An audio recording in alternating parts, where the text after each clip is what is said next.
The Su-57 a Russian, a beast a supervillain unstoppable by any fighter in the world, but won the F-35 an American a beast a superhero. This is a deathmatch between these two fifth-generation fighters, a real-life version of Top Gun's Maverick piloting the F-35 to take on the Su-57 Felon, a jet the movie describes as enemy strike jet, but in real life the bad guys do win, and with the Su-57 having undergone the longest list of upgrades before possibly taking off to take part in the Russian invasion of Ukraine. How will the F-35 fare against the most powerful Russian fighter in history? But first a look at some of the F-35's own upgrades, because the American camp has been quite busy too. The F-35 upgrades began in 2019, and are expected to last through the mid-2020s, known simply as Block 4.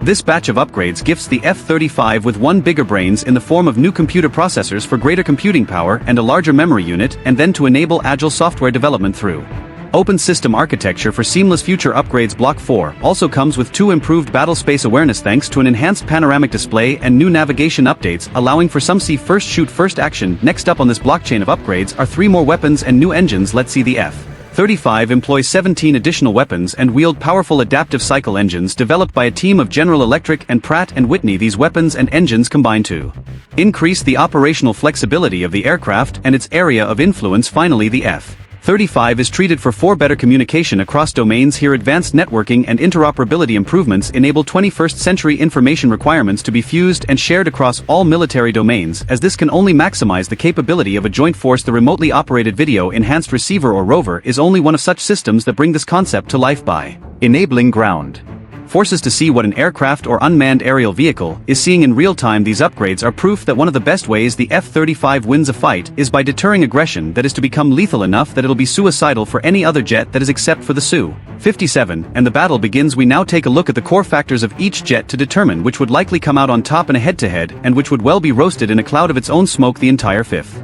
generation class of aircraft is heavily dependent on stealth capabilities, and so neither the F-35 nor the Su-57 is found lacking here. The F-35 for one was designed from the ground up with stealth in mind. Its manufacturers Lockheed Martin aligned its edges, serrated its skin panels, and masked the engine with easy-to-maintain fibromat skin for low observability. They also reduced infrared and visual signatures, enabled the reflection of radar waves, and used strict controls of radio frequency emitters, all playing their role in giving the F-35 an ultra-tiny radar cross-section lower than that of a metal golf ball. The Su-57, which is the first aircraft in Russian military service to emphasize stealth, responds to this stellar stealth capability with aligned edges of its own by carefully angling the leading and trailing wing edges, control surfaces, and serrated skin panels to reduce the number of directions the radar waves can be reflected. Its canopy is coated with 70 to 90 nanometer thick metal oxide layers which enhance radar wave absorbing to minimize the radar return of the cockpit by 30% and protect the pilot from the impact of ultraviolet and thermal radiation. In a funny twist, only conspicuous susceptible to clutter imprecise low-frequency radars are able to spot both jets with relative ease due to a phenomenon known as Rayleigh scattering. But again, these radars are conspicuous susceptible to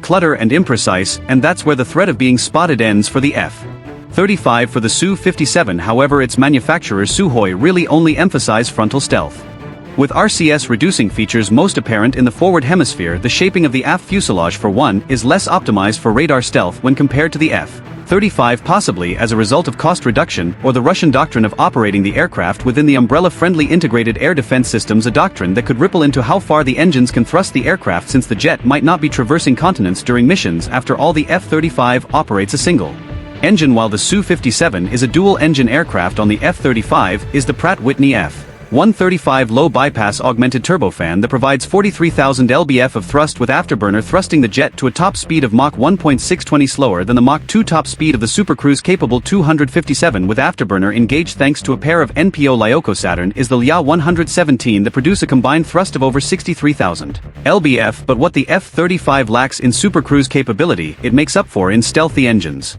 on the F-35 are stealthy by having a low observable afterburner that incorporates fuel injectors into thick curved vanes. These vanes are covered by ceramic radar absorbent materials and mask the turbine. Its low observable axisymmetric nozzle consists of 15 partially overlapping flaps that create a sawtooth pattern at the trailing edge, which reduces radar signature and creates shed vortices that reduce the infrared signature of the exhaust plume. The F-135 PW600 engine for the F-35 BA variant of the F-35, designed for the U.S. Marine, supports short takeoff and vertical landing by incorporating a shaft-driven lift fan, or SDLF. This SDLF was designed by Lockheed Martin and developed by Rolls-Royce as a key technology for the F-35. F-35 displaying the most impressive use case and performance, so much so that the system officially known as the Integrated Lift Fan Propulsion System was awarded the prestigious Collier Trophy in 2001. The Su-57 does however make a clapback with its all-angle thrust.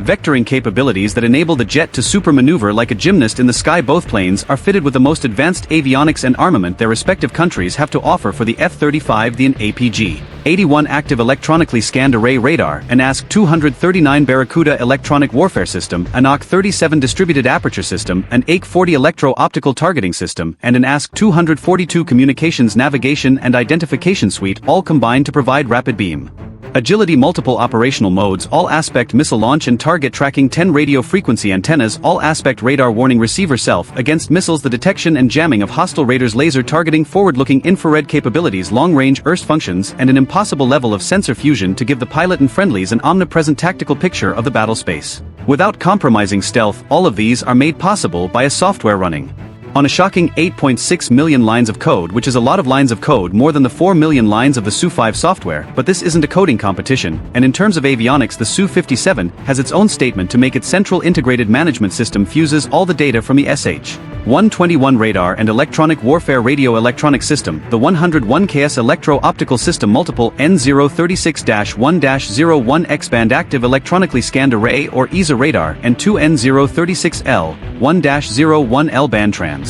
receivers for friend or foe identification and electronic warfare. For the total integration of avionic systems, maximization of pilot situational awareness, and reduced workload. The Su-57 is also the first fighter ever to mount a DRCM anti-missile system to protect the aircraft from infrared homing missiles, giving the jet a chance and motivation to respond with a firepower of its own. Both the Su-57 and F-35 are armed to the teeth with the longest array of long-range, medium-range, and short-range missiles that hunt down their prey hungrily, and autocannons to rain hot metal on threats, but with more rounds expected. For the F-35, as one of the tasks of the multi-role fighter is close air support that's close enough to justify the retirement of the much-beloved A-10 Thunderbolt. For the Su-57, however, the priority is mainly air superiority, as was hinted by its recent upgrades. The original Su-57 is more 5th generation than 6th generation, but the Su-57 with these upgrades is more of a 6th generation fighter than any fighter in operation today. First is the support for the highly precise, highly maneuverable KH-47M2 derived Mach 10 speed hypersonic ballistic missiles. The new Saturn 30 engines also come into play to provide arguably more thrust than any other engine on any other fighter on the planet. The Su-57 is also upgraded to integrate the most sophisticated forms of artificial intelligence available, such as loyal wingman drones, a feature expected only of 6th generation fighters. Another of such features are laser defenses and directed energy weapons, where the Su-57 can use laser turrets to blind incoming missiles and wield the laser weapons under development to take out targets. But plans and reality are often very far apart for the Russian Air Force, and many of their planned upgrades don't even almost come to life. Still, they're marketed and publicized to make a false representation of the might of the Russian military. This media deception has particularly been brought to light in the Russian invasion of Ukraine, where Russia has looked anything but fine-tuned.